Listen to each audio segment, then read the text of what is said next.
Salut à toi. Dans cette petite vidéo, laisse-moi te montrer la voix de l'homme qui tua Nobunaga. Et ce dont je suis certain, c'est que c'est pas moi. Enfin, il me semble.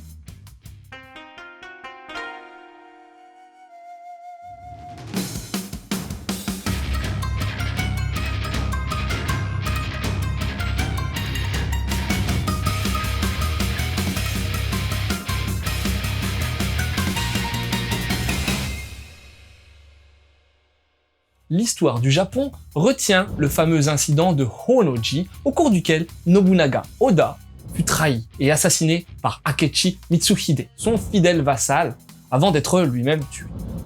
Plus de 400 ans après ces événements, ce qui semble être avéré comme des faits historiques, se voit remis en question à travers ce manga qui, plus que chambouler les événements qui ont eu lieu, semble chercher à les expliquer et à les remettre en perspective, et ce, afin de traiter différemment l'image usurpée d'Akechi Mitsuhide.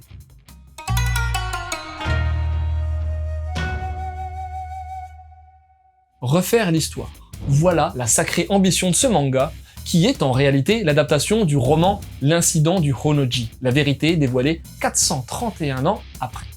Son auteur, Akechi Kenzaburo, a souhaité redorer le blason de la figure d'Akechi par son écrit, dénonçant au passage les livres d'histoire, mais aussi les adaptations de l'incident du Honnoji, ou l'événement de la mort de Nobunaga Oda. Un défi de taille, et qui concerne par conséquent aussi cette version manga, dessinée par Todo Yutaka, un dessinateur que nous découvrons en France par ce titre, mais qui a signé quelques œuvres depuis la fin des années 2000. Et d'entrée de jeu, un élément doit être soulevé, pour apprécier ce début d'intrigue avec nuance. Akechi Kenzaburo se dit appartenir à la lignée d'Akechi Mitsuhide, et cherche alors à sauver l'image de son ancêtre.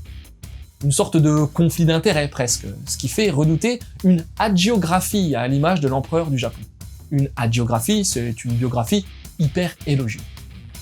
Aussi plaisant que soit ce premier volume à lire, on redoute que l'écrivain soit tombé dans ce piège en cherchant à dépeindre ses personnages clés, dont Mitsuhide, sans véritable nuance.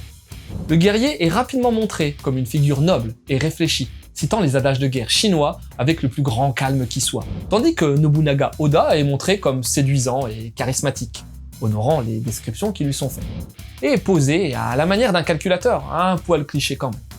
Cette quasi-perfection des personnages va constituer le grand défaut de ce premier tome. Mitsuhide et Nobunaga ne sont que rarement nuancés ici, même si la narration de Todo Yutaka cherche à montrer, lors d'infimes moments, la violence de certains événements. On caricature même chacun des personnages qui font office d'opposition, politique ou morale. Là aussi, sans aucune ambiguïté. Évidemment, il convient de ne pas juger trop hâtivement l'entièreté de l'œuvre, car c'est pas parce que ce premier opus semble faire office de prologue que l'on n'aura pas une écriture un peu plus distinguée par la suite. Aussi, le choix de Delcourt Tonkam de publier les 2 premiers volumes, simultanés, peut avoir du sens. Reste qu'un aspect du titre demeure efficace, surtout pour un néophyte de l'histoire japonaise. Sa faculté à narrer efficacement et simplement quelques grands événements, ce même en citant bien des noms et des termes. On appréciera d'ailleurs les annotations récurrentes qui, sans être fouillées malheureusement, parviennent à aiguiller le lecteur comme il se doit dans le récit. Aussi, l'un des aspects les plus intéressants du titre survient sur son dernier chapitre, l'intervention de Yasuke, le premier samouraï noir africain du Japon. Si son introduction est assez succincte, on peut deviner que la suite reviendra sur la période historique de manière plus fouillée, ce qui permettra une vraie incursion aux côtés de Nobunaga et de Yasuke, afin de présenter pleinement l'amitié qu'ils ont tissée. C'est tout ce qu'on espère, puisque le samouraï noir donne à l'œuvre son sous-titre dans notre édition française.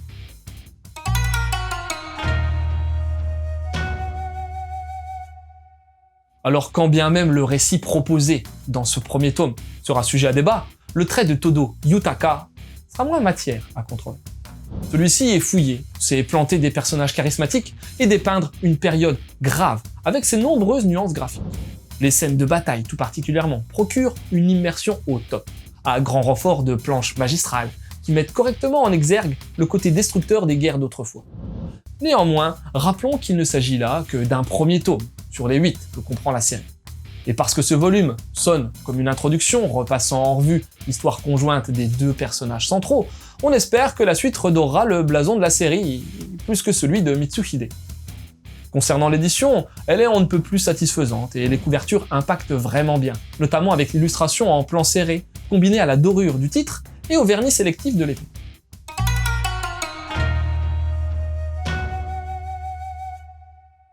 Et si tu veux rester dans l'histoire du Japon, il y a Empereur du Japon. Et pour plus d'infos, n'hésite pas à mater le mangado en lien. J'espère que tu cliques de temps en temps quand même. Ensuite, t'as également le chef de Nobunaga, qui parle aussi du célèbre daimyo, mais qui fait également la part belle à la cuisine. Et puis, avec le sous-titre Yasuke, le samouraï noir, je te conseille de mater la dynamique série Afro Samurai du studio Gonzo. Adapté d'un manga d'Okazaki Takashi, c'est Samuel L. Jackson qui prête sa voix pour la version US. Et rien que pour ça. Voilà, c'était Lou, j'espère que cette petite chronique t'aura donné envie de lire L'homme qui tue un Nobunaga. Je te laisse et... tu sais maintenant, continue de suivre la voie du manga.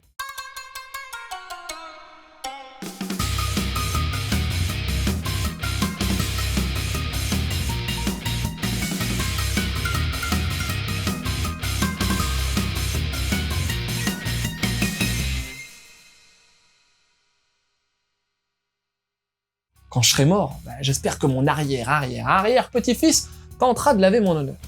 En tout cas, il risque d'avoir pas mal de boulot.